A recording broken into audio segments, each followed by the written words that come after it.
നമസ്തേ. സായം സന്ധ്യയിലേക്ക് എല്ലാവർക്കും സുസ്വാഗതം. ഞാൻ ശാന്ത ഉണ്ണികൃഷ്ണൻ.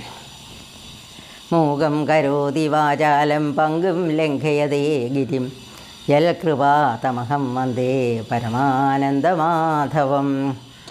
ഇന്ന് പറയാൻ പോകുന്നത് തിരുവാലൂർ തേവരുടെ ഒരു അത്ഭുതത്തെക്കുറിച്ചാണ്. ആലുവയ്ക്കടുത്ത് ഉള്ളൊരു സ്ഥലമാണല്ലോ തിരുവാലൂർ.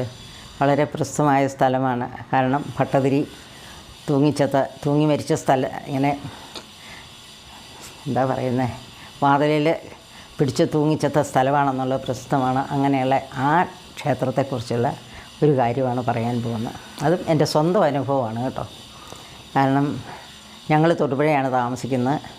അച്ഛൻ്റെ വീട് ആലുവയിലാണ്. ഒരു ദിവസം അപ്പം അങ്ങനെ ഞാൻ മാത്രമേ കുട്ടിയായിട്ടുള്ളൂ. അങ്ങനെ അമ്മ ഗർഭിണിയാണ്. അങ്ങനെ ഞങ്ങൾ ആലുവയിൽ ചെന്ന കൂടെ ഈ തിരുവാലൂർ അച്ഛൻ്റെ ഒരു ചിറ്റ താമസിക്കുന്നുണ്ട്. അവിടെയും പോയി. അവിടെ ചെന്ന് കഴിഞ്ഞ് തങ്കമ്മ ചിറ്റ വളരെ സന്തോഷമായി, കുറേ നാളുകളായിരുന്നു കണ്ടിട്ട്. അവിടെ ചെന്നു, വർത്താനമൊക്കെ പറഞ്ഞു. അപ്പം അന്ന് അവിടെ പോയി കിടന്നിട്ടൊക്കെയാണ് കേട്ടോ. അങ്ങനെയൊക്കെയാണ്. പണ്ടങ്ങനെയാണല്ലോ, ബന്ധു വീട്ടിൽ പോയി കിടക്കുന്നതിനൊന്നും ആർക്കും മടിയൊന്നുമില്ല. ഇപ്പം ആരും പോവില്ല. അത് മക്കളൊട്ടും സമ്മതിക്കില്ല. പോകുന്നത് തന്നെ വളരെ ചുരുക്കമാണ്. പോയാലും ഉടനെ തന്നെ 10-20 മിനിറ്റ് കഴിയുമ്പോഴത്തേ അവർക്കൊക്കെ തിരിച്ചു വരണം. അങ്ങനെയൊന്നുമില്ല. ഞങ്ങളവിടെ പോയി അന്നവിടെ പോയി കിടന്നു, വർത്താനമൊക്കെ പറഞ്ഞു. തങ്കമ്മച്ചിട്ട് ഒരു കാര്യം പറഞ്ഞു.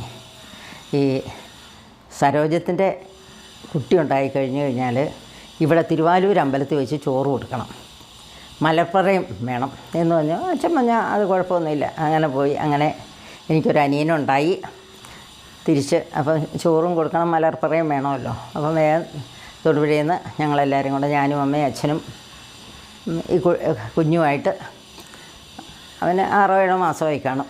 അങ്ങനെ അവിടെ ചെന്നു. അപ്പം തിരുവാലൂർക്ക് പോയില്ല. അപ്പം ഞങ്ങൾക്ക് അവിടെ കുന്നുംപുറത്ത്, അതായത് UC കോളേജിൻ്റെ അടുത്താണ്, ഞങ്ങൾക്കൊരു കുറച്ച് സ്ഥലവും വീടും ഒക്കെ ഉണ്ട്. അച്ഛൻ്റെ ഷെയർ കിട്ടിയത്. അപ്പോൾ അവിടെ വെറുതെ പെര പൂട്ടിയിട്ടിരിക്കുമല്ലേ, ആരുമില്ല. അപ്പോൾ അച്ഛൻ്റെ കസിനൊക്കെ അടുത്ത് താമസിക്കുന്നുണ്ട്, അച്ഛൻ്റെ വല്യമ്മയുടെ മകൾ. അന്നേരം പിന്നെ ഭാരതിയുമായി വേഗം ഞങ്ങൾ ചെന്നാൽ അവിടെയൊക്കെ താമസിക്കില്ല. അച്ഛൻ്റെ പെങ്ങളോ തോട്ടക്കാട്ടർ താമസിക്കുന്ന അവിടെയൊക്കെ താമസിക്കുന്നു. അപ്പം വേഗം ഭാരതിയമ്മായിയുടെ അടുത്ത് ചെന്നു. അന്നേരം മലരുണ്ടല്ലോ, ആലുവയിൽ മലര് കിട്ടില്ല, പറവൂർ വേണം മലര് വാങ്ങിക്കാൻ. അപ്പോൾ ഉടനെ തന്നെ വീട്ടിൽ നെല്ലുണ്ട്. അപ്പം പറഞ്ഞു, എന്നാൽ നമുക്ക് കുറച്ച് നെല്ല് മലരാക്കിയാൽ മതിയല്ലോ. അപ്പോൾ ഒരു ജാനീച്ചിറ്റയുണ്ട്. അച്ഛൻ വേഗം ചെന്ന് ജാനീച്ചിറ്റയും വിളിച്ചുകൊണ്ട് വന്നു. ജാനീച്ചിറ്റയും കൂടെ കൂടാനും പറഞ്ഞ് അങ്ങനെ വിളിച്ചുകൊണ്ട് വന്നു. വളരെ ഇതായിട്ട് മുറ്റത്ത് വലിയ ഒരടുപ്പൊക്കെ കൂട്ടി അതിലൊരു ഇതൊക്കെ വറക്കാനുള്ള ചട്ടിയൊക്കെ വെച്ചു. എന്നിട്ട് ഇങ്ങനെ ഈ ഓരോ പിടി നെല്ലെടുക്കും, ഈ പാത്രത്തിലേക്ക് ഇടും. എവിടെ മലരാവണില്ല, അതിങ്ങനെ ഈ എന്താ പറയുക, അരിയായിട്ടെന്ന് പറഞ്ഞ പോലെ അങ്ങനെയാണ് അങ്ങ് വരുന്നത്. നെല്ല് ഇങ്ങനെ പൊട്ടി അരി പോലെ ഇങ്ങോട്ട് വരും, നല്ലത് മലരാവണില്ല. പകുതി നെല്ലും അങ്ങനെ വറുത്ത് കഴിഞ്ഞു കേട്ടോ. അപ്പോഴത്തേക്കും അവിടെ ഒത്തിരി കസിൻസൊക്കെ ഉണ്ട്, എല്ലാവരും അടുത്തടുത്ത് താമസിക്കുന്നവരാ. ഇനി പറവൂർ പോയി മലര് വാങ്ങിച്ചാൽ മതി, അല്ലാതെ ഇതും കൊണ്ടൊന്നും കാര്യം നടക്കില്ല. ഉടനെ തന്നെ അവിടെ പോയി മലര് വാങ്ങിക്കുക എന്നൊക്കെയുള്ള ഒരു ഡിസ്കഷനൊക്കെ ആയി. എൻ്റെ അച്ഛന് ഭയങ്കര വിഷമമായി. കാരണം എന്തോ ഭഗവാന്റെ ഒരു ഇഷ്ടക്കുറവാണല്ലോ ഇതെന്നൊരു ചിന്തയാണ് അച്ഛന് വന്നത്. എനിക്ക് 8 വയസ്സാണ്. വേഗം അച്ഛൻ ആ കിണറ്റിൽ നിന്ന് വേഗം വെള്ളം കോരി കയ്യും കാലും മുഖം എല്ലാം കഴുകി. എന്നിട്ട് ഞാൻ ഇന്നും അച്ഛൻ്റെ കണ്ണിൽ നിന്ന് കണ്ണീരൊഴുകുക കേട്ടോ. അച്ഛൻ പാടിയ ആ കീർത്തനം ഞാൻ എപ്പോഴും ഓർക്കും. എഴുതിഗന്ധം നിറഞ്ഞരുളും തിരുവാലൂർ മഹേശ്വര പാലയമാം ശംഭോ ഗൗരീപദേ ശംഭോ ഗൗരീപദേ ശംഭോ ഗൗരീപദേ ശംഭോ ഗൗരി.